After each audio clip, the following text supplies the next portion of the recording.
Bonjour, dans cette vidéo nous allons nous intéresser au calcul de la fraction d'un nombre. Alors premier point, calculer la fraction d'un nombre, c'est multiplier la fraction par ce nombre. Prenons l'exemple suivant, calculer les 3/5 de 250, c'est effectuer l'opération 3/5 multiplié par 250. Il y a trois méthodes pour effectuer ce calcul. On parle ici de calcul sans la calculatrice. Alors, première méthode.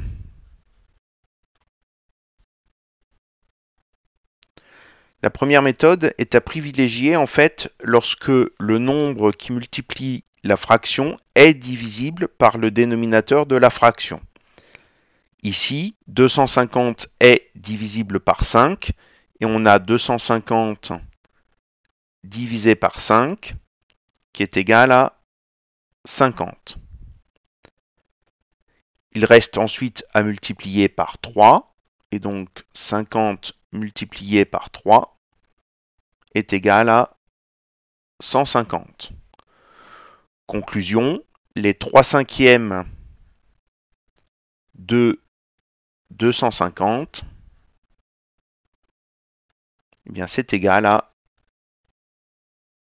150. Passons maintenant à la méthode numéro 2. La méthode numéro 2 consiste à effectuer d'abord la multiplication de 250 par 3. Donc on a 3 fois 0, 0. 3 fois 5, 15. On pose 5 et on retient 1. 2 fois 3, 6 et 1, 7. Et ensuite, on effectue la division du résultat que l'on vient d'obtenir, donc 750 divisé par 5. L'inconvénient de cette méthode est que on est souvent amené à poser la division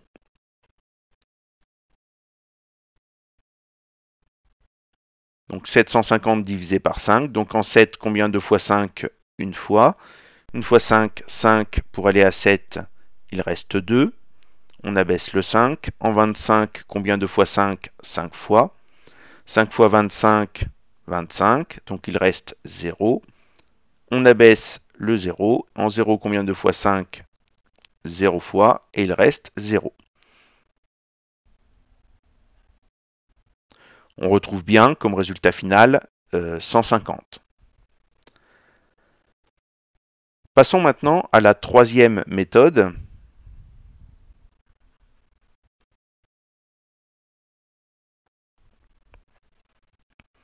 Alors la troisième méthode consiste à chercher si la fraction admet une écriture décimale exacte.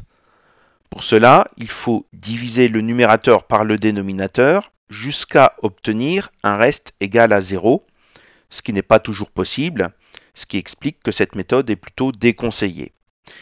Ici, elle fonctionne, donc on va chercher si la fraction 3/5 admet une écriture décimale, donc on va diviser 3 par 5. Donc en 3, combien de fois 5? 0. Il reste donc 3. On rajoute un 0 et on place une virgule au quotient. En 30, combien de fois 5? 6 fois. 6 fois 5, 30. Donc il reste 0. Donc 3 divisé par 5, ça fait 0,6.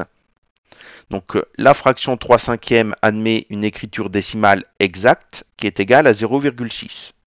Ensuite, il reste donc à multiplier 250 par 0,6.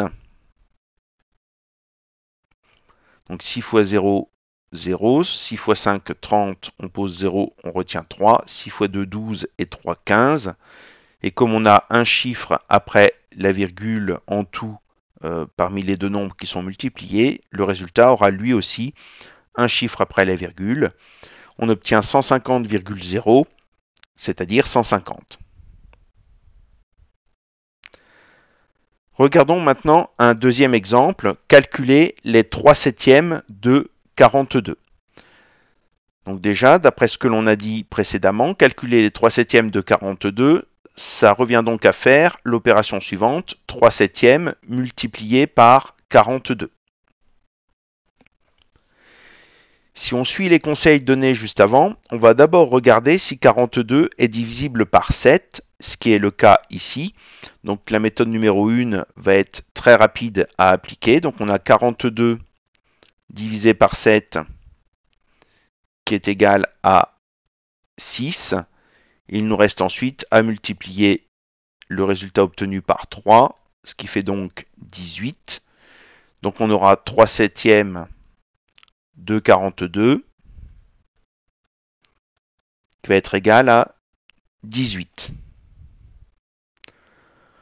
On aurait pu aussi utiliser la méthode 2. Donc la méthode 2, elle nous donne un petit peu plus de calcul à faire, puisqu'elle consiste à faire d'abord la multiplication 42 fois 3. Donc 3 fois 2, 6 et 3 fois 4, 12. Et ensuite à diviser 126 par 7. Et comme on l'a dit précédemment, ça nécessite de poser la division.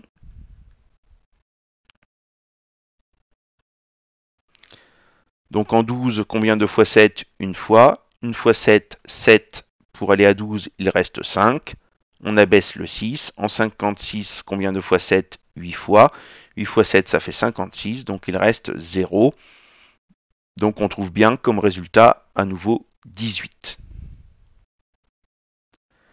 La méthode 3 ne fonctionne pas sur cet exemple car 3/7 n'admet pas d'écriture décimale exacte. En fait, la division 3 divisé par 7 ne s'arrête jamais. Donc on ne peut pas appliquer la méthode 3 ici. Passons à un troisième et dernier exemple. Calculer les 2/6 de 21. Donc cela revient à faire l'opération 2/6 multiplié par 21. Donc si on applique les conseils que j'ai donnés, on va d'abord regarder si 21 est divisible par 6 ou pas. Alors ici, 21 n'est pas divisible par 6, donc du coup, on ne va pas pouvoir appliquer la méthode numéro 1. Donc on va passer à la méthode numéro 2 qui consiste à faire la multiplication 21 multiplié par 2, donc, ce qui nous donne 42. Et donc ensuite, on divise le résultat obtenu par 6. On obtient donc 7. Conclusion, les 2/6 de 21, eh bien, c'est égal à 7. Et la méthode numéro 3 ne fonctionnerait pas parce que 2/6 est à nouveau une fraction qui n'admet pas d'écriture décimale exacte car la division 2 divisé par 6 ne s'arrête jamais. Donc en conclusion de tout ça, la méthode 3 serait plutôt à oublier. Si le nombre est divisible par le dénominateur de la fraction, eh bien vous pouvez appliquer la méthode 1 qui va vous donner des calculs plus simples et rapides que la méthode numéro 2. Et si le nombre n'est pas divisible par le dénominateur de la fraction, eh bien il ne vous reste plus qu'à appliquer la méthode numéro 2, celle qui est encore à l'écran pour cet exemple numéro 3.